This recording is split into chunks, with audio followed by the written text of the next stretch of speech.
शक्ति, मां शक्ति, मां शक्ति।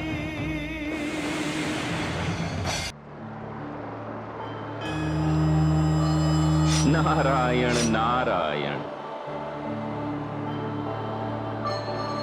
माते, अपने पुत्र को दर्शन दीजिए।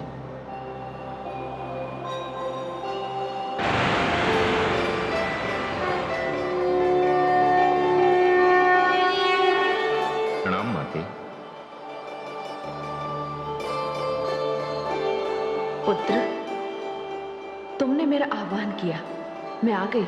माते, मैं देख रहा हूं कि शाप ने आप में तथा आपकी शांति में कोई परिवर्तन नहीं किया है। पुत्र, यह शाप तो मैंने इसलिए स्वीकार किया जिससे संसार ये सीख ले कि ज्ञान को भी संयम की आवश्यकता होती है। जिस प्रकार जल अपने आप में शुद्ध और पावन होता है, किंतु उसे बाहरी विकार से बचाना पड़ता है, अन्यथा वो दूषित हो जाता है। उसी प्रकार ज्ञान को भी अहंकार से बचाना चाहिए। आपने सत्य कहा माते। माते, मैं आपको एक शुभ समाचार दे दूं। माता लक्ष्मी इस शाप से मुक्त होकर विष्णुलोक लौट गई हैं, किंतु वे आपके लिए चिंतित हैं कि आपकी इस शाप से मुक्ति कब होगी। पुत्र, मैं तो इस शाप से तभी मुक्त हो सकती हूँ जब देवी गंगा धरती पर आएंगी। किंतु माते, वे तो आपके शाप के भय से पिताश्री के कमंडल में जाकर छिप गई हैं। हाँ, मैं जानती हूँ। फिर तो माते, कोई ऐसा उपाय करना पड़ेगा जिससे कि देवी गंगा को पिताश्री के कमंडल से निकालकर धरती पर लाया जा सके। किंतु पुत्र, ये इतना सरल नहीं है। इस मार्ग में बहुत सारी बाधाएं और कठिनाइयां हैं। माते, आप चिंता ना कीजिए। मैं ऐसी परिस्थितियां उत्पन्न कर दूंगा जिससे कि देवी गंगा धरती पर और आप वाग देवी के रूप में ब्रह्मलोक जाएंगी। किंतु ये कैसे संभव होगा पुत्र? माते, यदि ये असंभव भी है तो मैं इसे संभव बना दूंगा। मैं आपको आश्वासन दे रहा हूं माते, आप निश्चिंत होकर यह कार्य मुझ पर छोड़ दीजिए। प्रणाम माते।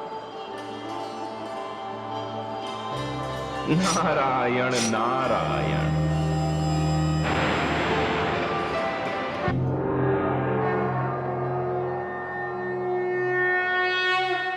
हे आदिशक्ति, हे देवी भुवनेश्वरी, क्या ये सत्य है कि देवी गंगा के पृथ्वी पर जाते ही मेरी शक्ति देवी सरस्वती को ब्रह्मलोक में ब्रह्मणी के रूप में आने की सुविधा प्राप्त हो जाएगी?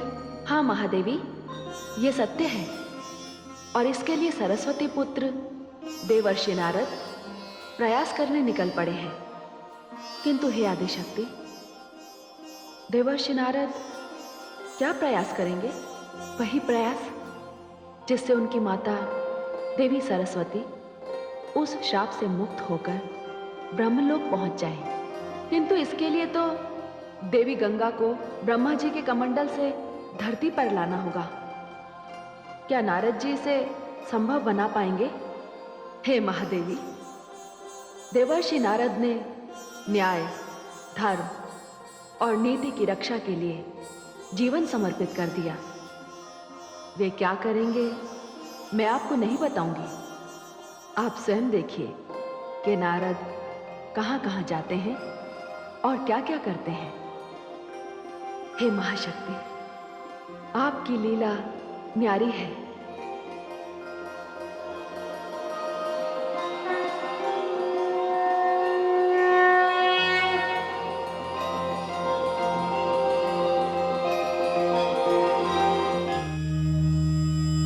नारायण नारायण।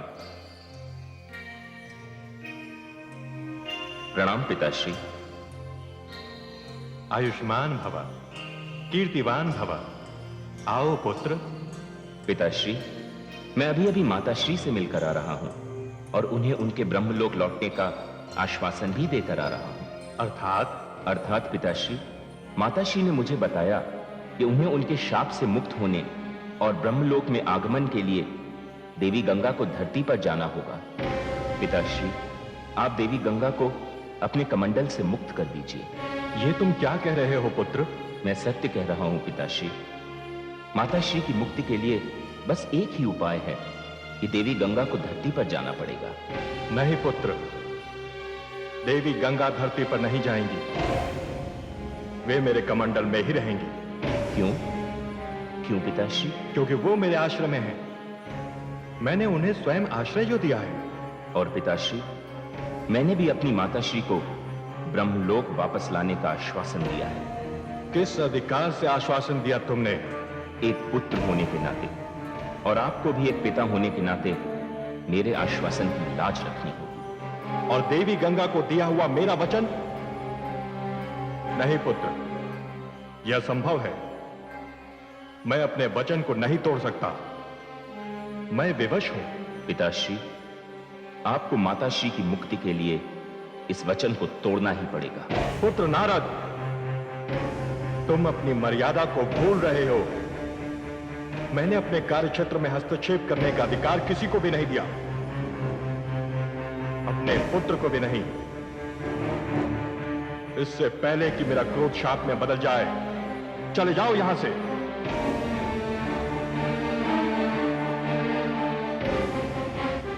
नारायण नारायण।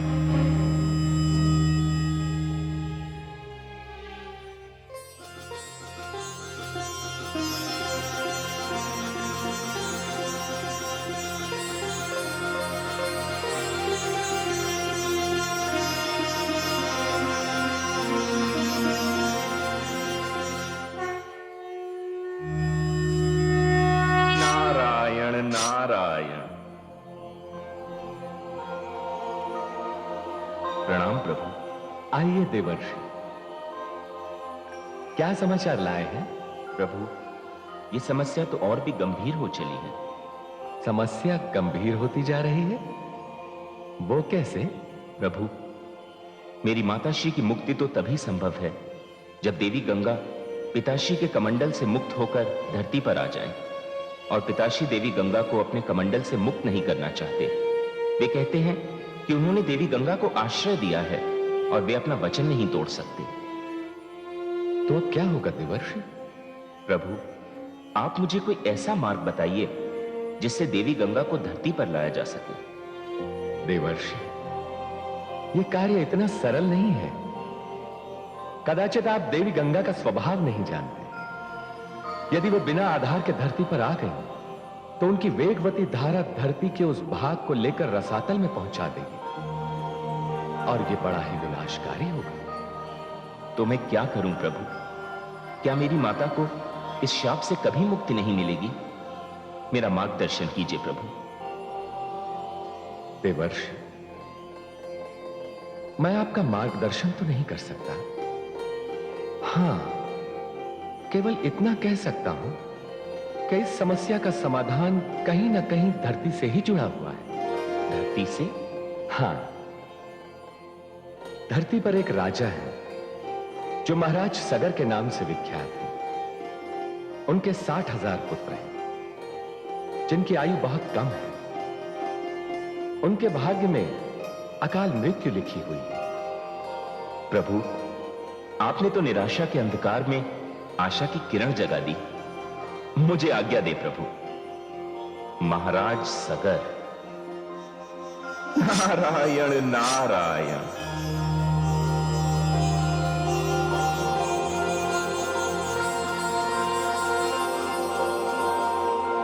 इक्ष्वाकु वंश के गौरव, धीर, वीर, गंभीर प्रजावत्सल महाराज सगर पधार रहे हैं।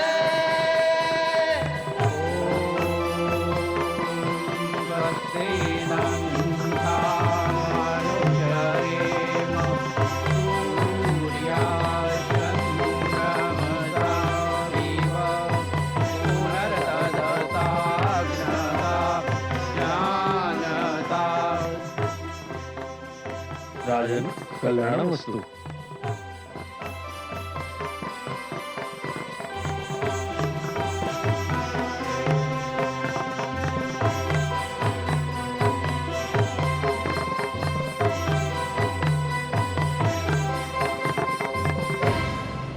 महामंत्री जी, जी महाराज। ये मां भगवती की कृपा है मुझ पर कि उसने मुझे 60,000 पुत्र प्रदान किए, किंतु खेद इस बात का है कि उनमें से एक भी इस योग्य नहीं कि मेरा उत्तराधिकारी बन सके, जो मेरे पश्चात मेरी प्रजा को उत्तम शासन दे सके। नारायण नारायण। देवर्षि, प्रणाम देवर्षि। आयुष्मान भव। महाराज, आपको अपने पुत्रों से दुखी होने के स्थान पर कोई ऐसा उपाय करना चाहिए जिससे कि आपके पुत्रों के ही कारण आपकी कीर्ति अमर हो जाए। यह कैसे संभव है देवर्षि? जिस राजा के 60,000 पुत्र हों, जिस राजा के इतने हाथ हों, उसे तो अश्वमेध यज्ञ करना चाहिए। एक नहीं, अनेक अश्वमेध। क्या ये संभव है देवर्षि? संभव है महाराज, अवश्य संभव है। आपका सामना करने की शक्ति आज धरती के किसी राजा में नहीं है। महाराज, आपके यज्ञ के अश्व को कौन रोक पाएगा? राजन, यदि आप अपने पुत्रों को पृथ्वी की चारों दिशाओं में भी भेज दें, तब भी आपके यज्ञ का अश्व सकुशल वापस लौट आएगा। देवर्षि, कृपया मुझे यह बताएं कि मेरे आतताई और उत्पाती कुपुत्र इस यज्ञ में उचित आचरण निभाएंगे? क्या यह यज्ञ संपन्न हो पाएगा देवर्षि? अवश्य संपन्न होगा महाराज। तब तो मैं यह यज्ञ अवश्य करूंगा, अवश्य करूंगा। धन्यवाद देवर्षि। आयुष्मान भव। नारायण नारायण।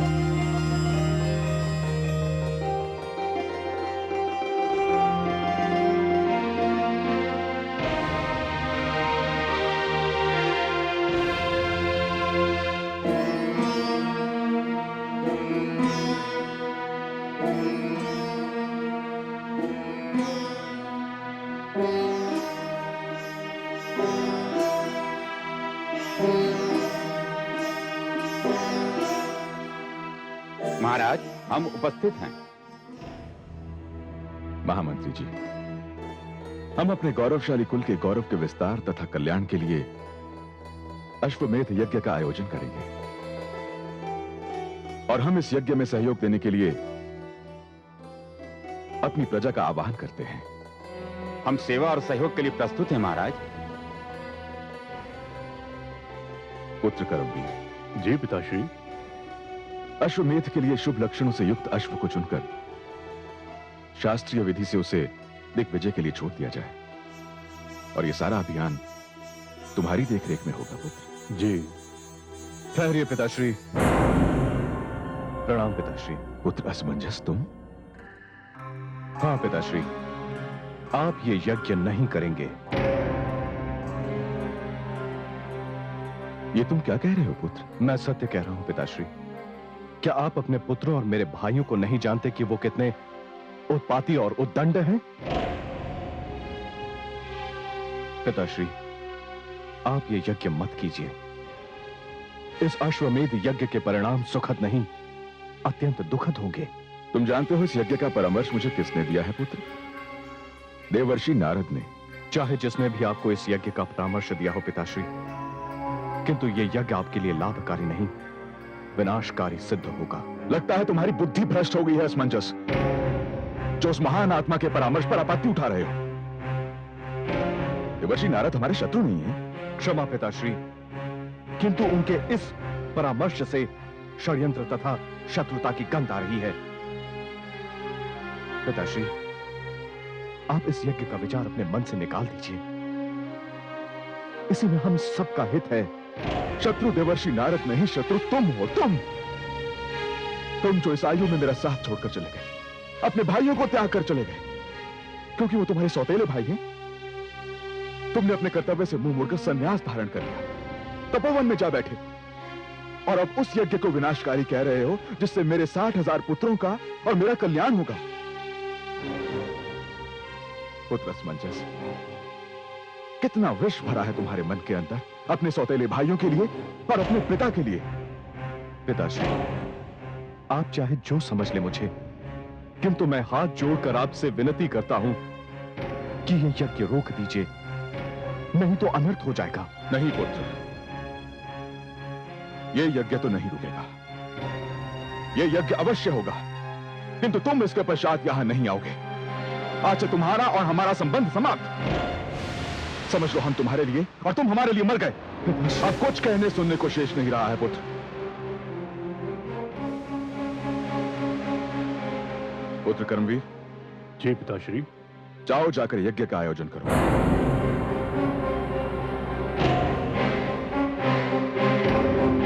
जो आज्ञा पिताश्री।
कल्याण वस्तु राजकुमार। चलो।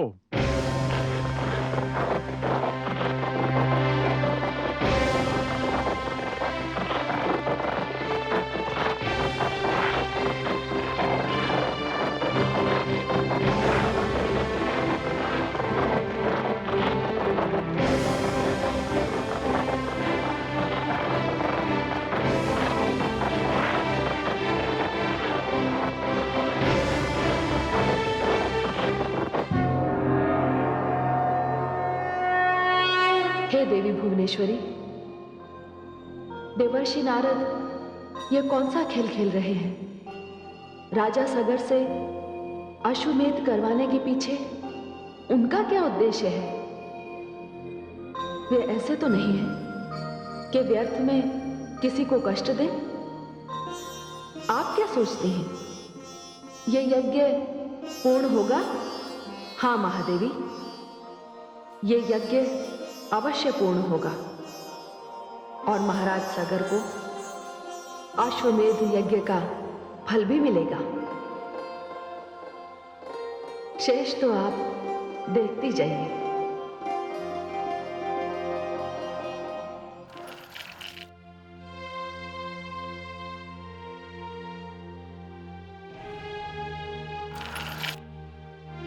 महाराज की जय हो। क्या समाचार है महामंत्री जी? बड़ा ही शुभ समाचार है महाराज। युवराज कर्मवीर का संदेश आया है कि अश्वमेध का अश्व यात्रा पूरी करके लौट रहा है। क्या? हाँ महाराज, युवराज कर्मवीर अपने अंतिम पड़ाव पर हैं। उनके स्वागत की तैयारियां हो महाराज। महामंत्री जी, ये तो बहुत ही शुभ समाचार है। अश्व के समुचित स्वागत का पूरे नगर में प्रबंध किया जाए। जो आज्ञा महाराज।